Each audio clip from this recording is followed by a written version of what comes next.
Hey y'all, good morning. Drop Off Chronicles, story time. All right, don't judge me. It's morning. We know I just dropped off Casey. It's Friday.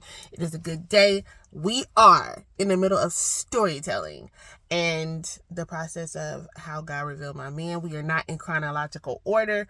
So today I'm just going to give you something random that happened this morning. Let me tell you why my husband is the husband, why he's the man, why my fiance who hasn't proposed yet is the man, okay?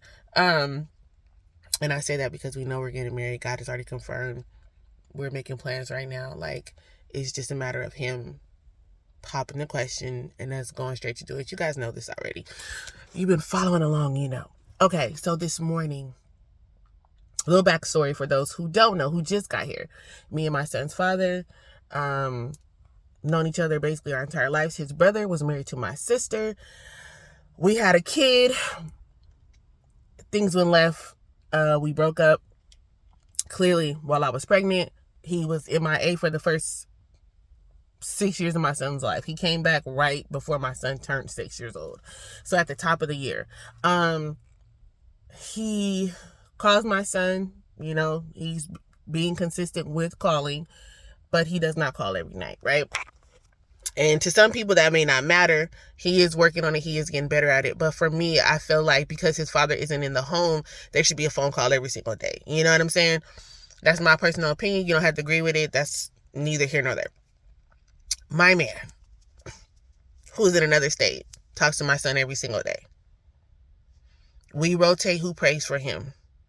One night I pray for him. One night my guy prays for my son. I told my guy the importance of this, right? I said, I feel like because you are the head, he has to learn how to trust you spiritually with his spiritual walk. So I think we should incorporate you into our prayer. So at first he would just listen while I prayed. And then one day my son said, well, can he pray for me? And I said, oh, okay. So then we began to rotate who prays. That's our normal thing. This morning, my man sends me a voice note and it's talking directly to my son. And he called my son. And when he said it, my womb locked up. Like, you know that feeling when you're on a roller coaster ride and it drops real quickly in your stomach? Oh, my stomach did that. Now, the thing about my man is that every time he tells me he loves me, my heart skips a beat. We a few months in and it hasn't stopped.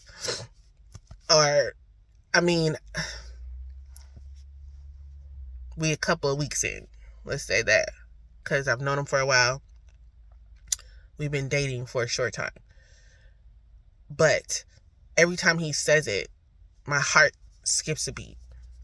And I got that same feeling, but in my stomach, in my womb.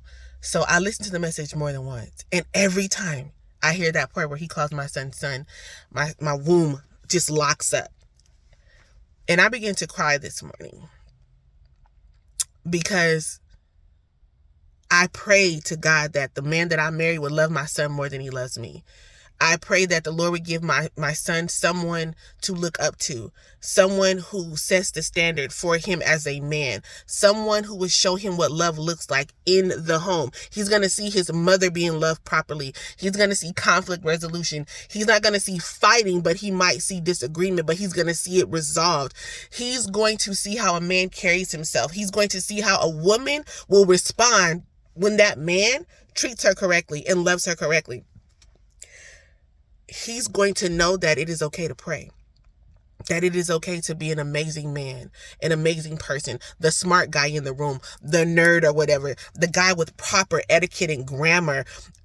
He's going to know that coof in a man is sexy and attractive. Like, I listened to that prayer.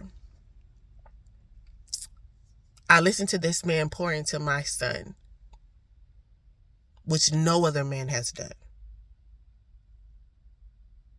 Not even the men that are in my life that are my friends have covered him the way that this man stepped into my life and has covered him.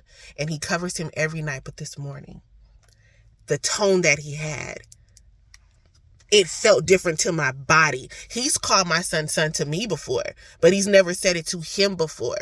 But it wasn't even that. It was the certainty in his voice. It was the intentionality in his voice.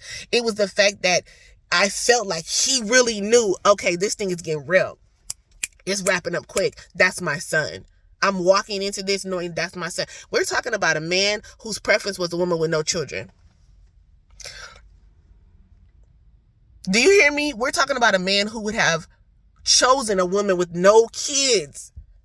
I'm not even going to get all the way into his personal testimony, but his wife, me, almost to the T, was prophesied to him. And one of the things she says is she has a 5 or 6-year-old son. When me and him first started talking, when we met, when it was cool,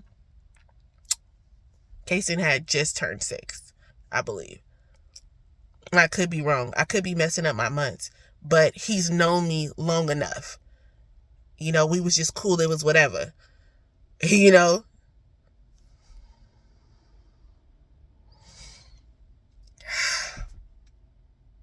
So today's story, today's little cliff note, today's little sidebar.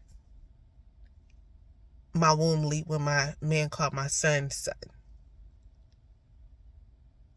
And when I listened to that prayer of him covering him, and it is serious for those of us who are single mothers, for those of us who are waiting on God to send us our godly spouse, to those of us who have been long suffering in the areas of marriage, making sure we're not making it an idol, but making sure that we're ready. We've been doing the work so when the husband gets here, we're where we need to be doing what we need to be doing. We're healed, whole, and healthy. For those of us who have been praying, God, send me a good man that's going to be good for my child. So many women end up with men who hurt their children sexually, they hurt their children physically, they hurt their children mentally and emotionally, but you stay with them because you feel like that's the only option. You stay with them because they treat you good. They tolerate your children, but they love you. They provide for you, but they'll never provide for your kids. No, for those of us who have really been waiting, like, God, where's my spouse? Where's the rest of my ribs? Like, and to know that I'm there, I've arrived, and this man loves my son.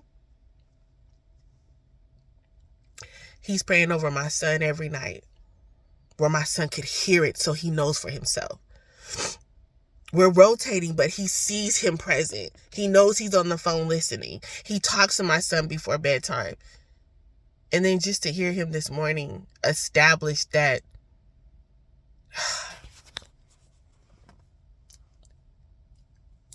I'm trying to find a word.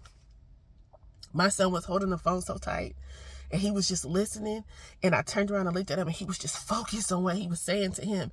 And then he looked at me and he smiled. I seen the king in him rise up. I seen this confidence bubble up in my son, because this man is telling him, you are loved, you are valued. Go in there and show them who your God is. Go be used by the Lord. Like, all these beautiful things, like, you're smart, you're things I tell him, but a woman can't speak what a man can speak to a man. He's a boy, but it's a man inside of him. Let me go on and get off of here, because I'm finna break down. But listen, my man, my husband, amazing father to my son already. Doing what's never been done.